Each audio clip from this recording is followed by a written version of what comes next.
اهلا بيكم في كلام الهام.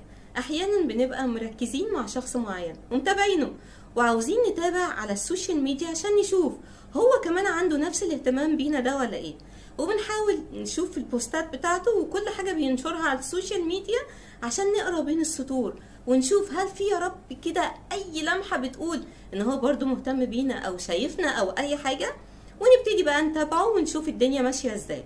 خلينا معترفين ان حياتنا كلها بقت اونلاين، كل حياتنا بقت اونلاين، حتى مشاعرنا لما بنحب ان احنا نعبر عنها بنجري على طول على اي وسيله من وسائل التواصل الاجتماعي وبننشر مشاعرنا عشان نشوف الناس اللي حوالينا هتشاركنا ازاي فيها. وبالتالي مشاعر الاهتمام والاعجاب دي واحده من المشاعر اللي احنا بنشوف في السوشيال ميديا هي موجوده عند الطرف التاني برضه ولا لا. لكن احيانا بنخلط بين مجرد الاعجاب العادي، شخص عادي يعني مجرد احنا بالنسبه له صديق على السوشيال ميديا وبس، وبين ان هو شخص فعلا مهتم وفعلا متابعنا وفعلا عاوز يقرب مننا بشكل معين. هنا بقى في الفيديو ده انا هقول لكم اجابه السؤال اللي انتوا دايما بتسالوه، هل هو مهتم فعلا بنفس الطريقه اللي احنا مهتمين بيها ولا لا؟ 8 علامات هتقول لنا اذا كان الشخص ده فعلا مهتم ولا لا. يلا بينا نشوف ايه هي اول علامه. 1. عمل الكومنت. بتلاقي الشخص ده اما انت بتنشر حاجه دايما حريص ان هو يعمل كومنت على اللي انت بتقوله. مثلا لو صورة معينة في مكان معين تلاقيه بسرعة كده عمل كومنت وقال صورة جميلة قوي وحط جنبها سمايلي فيس او حط جنبها قلب. ومش بيقف الموضوع لحد كده، بتلاقيه يدخل عندنا على المسجات ويبتدي يبعت لنا مسج ويسألنا الله الصورة دي كانت جميلة قوي والاوتفيت بتاعكم كان حلو فيها جدا، يا ترى الصورة دي خدتوها فين؟ ومن هنا تبتدي الكلام ويبتدي المحادثة والشخص ده بيبتدي يجر كلام معانا، والموضوع بيتكرر مع كل حاجة احنا بنعملها على السوشيال ميديا، مش بس صور، لا كمان لو في موضوع بنتكلم فيه مش بيكتفي بالمناقشة في الكومنت العادي، بيدخل على الماسنجر ويبتدي يكمل مناقشة في الموضوع اللي احنا كنا بنتكلم فيه قدام كل الناس. ده دليل على الاهتمام، لكن برضه هقول ان في ادلة تانية ومش صح ان احنا ناخد دليل واحد ونسيب الباقي. تعالوا نشوف رقم 2. تاني علامة هي اللايك وسرعة اللايك اللي بيعملها الشخص اللي قدامنا.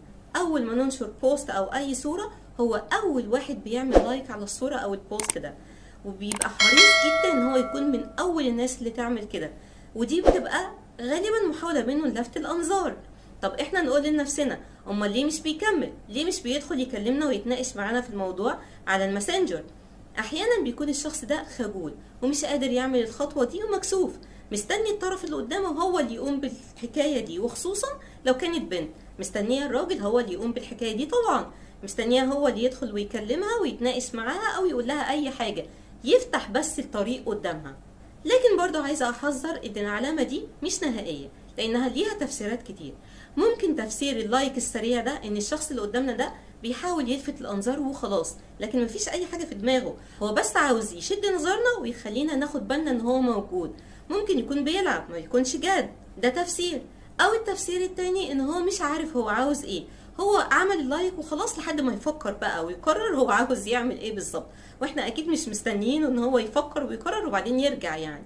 في تفسير غيرهم ان الشخص ده مجرد شخص لطيف بيعمل لايك عند كل الناس اللي موجودة وبرضه اول ما يعملوا بوستات، فاحنا لازم ناخد بالنا كويس قوي من العلامة دي ونتابع الشخص ونشوف ده طباعه، يعني هو فعلا شخص لطيف كده بيحاول يكون لطيف مع الناس وماشي يوزع اللايكات بتاعته كده يعني، ولا هو بيخصنا احنا بتعامل معين. هنا لازم نفتح دماغنا كويس جدا وناخد بالنا من العلامة دي، وزي ما قلت ما ينفعش توافر علامة واحدة، لازم يكون كذا علامة. 3. الستوريز على اي وسيلة سواء كان واتساب او فيسبوك، تلاقي الشخص ده برضه حريص ان هو يشوف الستوري بتاعتنا وحريص جدا ان هو يعلق عليه.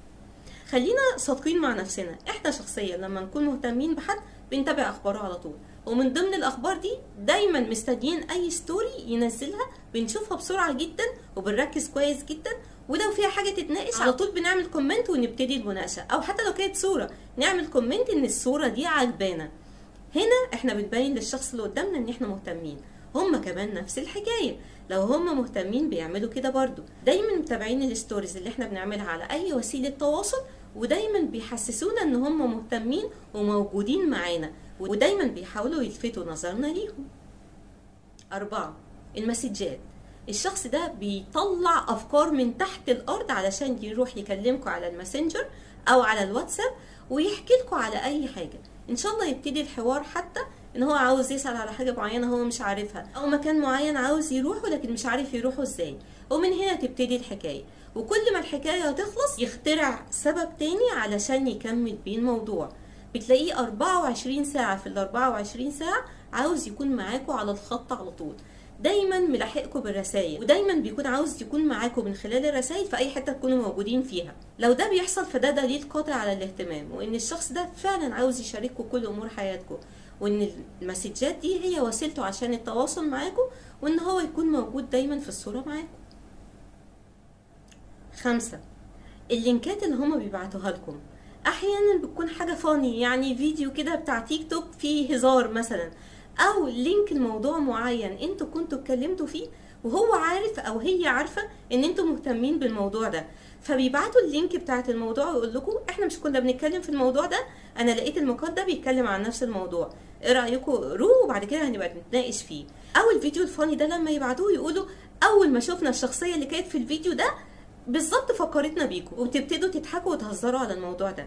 دي علامة بتقول ان الشخص ده مهتم بيكم، وان هو بيفكر فيكم في اوقات كتير من اليوم، وخصوصا ان هو قطع وقت معين من يومه عشان يدور لكم على مقال معين مثلا علشان انتوا كنتوا مهتمين بيه، او لما شاف فيديو معين وشخصية بتشبهكم ففكرته على طول بيكم وبعت لكم الفيديو بتاع الشخصية دي. هنا العلامة دي بتقول ان الشخص ده فعلا موجود في حياتكم، وفعلا بيفكر فيكم وقت كتير من اليوم، وفعلا مهتم، مش بس ان هو مجرد شخص لطيف وخلاص. 6. مشاركة الصور الشخصية. الشخص ده طول الوقت بيشارك معاك صوره الشخصية في أماكن معينة، يعني مثلا تلاقي الشخص ده باعت لك صورة وبيقول لك أنا كنت في المكان الفلاني النهاردة وتصورت الصورة دي، إيه رأيكم في الأوتفيت بتاعي؟ إيه رأيكم في المكان؟ وهكذا. أو يكون في مطعم وبياكل أكلة معينة، برضو يصور الأكلة دي ويبعتها لكم ويقول لكم إيه رأيكم في الأكل ده كان تحفة، ده مش عارفة إيه، ويبتدي يعمل أي حوار عن الموضوع. هنا الشخص ده بيحاول يعمل نوع من أنواع الحميمية بينكم وبين بعض، بيفهمكم ان هو عاوزكم موجودين معاه في كل تفاصيل حياته، حتى ابسط تفصيله فيها ولو هي الاكل، وان انتوا حد قريب قوي منه، بدليل ان هو بيشارككم في كل مراحل يومه بالشكل اللي انتوا شفتوه ده. دي علامه كويسه بتقول ان الشخص ده فعلا مهتم، ان هو بيحاول يبني علاقه ممكن تدوم طول العمر. 7.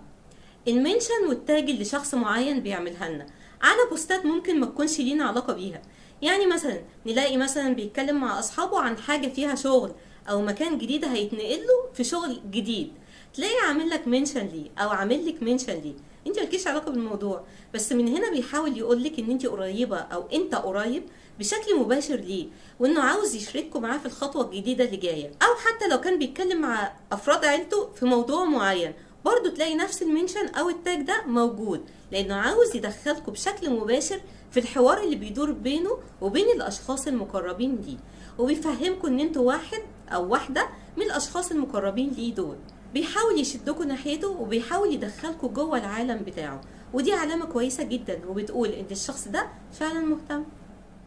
8. التفتيش في الاوراق القديمه. ايوه، تلاقي الشخص ده بيرجع للبوستات القديمه اللي ممكن تكون من سنتين اصلا وعمل كومنت على بوست منهم، وطبعا انت شفت الكومنت ده وتقول ايه اللي فكرك بالموضوع ده كان من زمان قوي، هو يقول ابدا انا لقيتها في السكه كده وقلت ان احنا نتناقش مع بعض في الموضوع.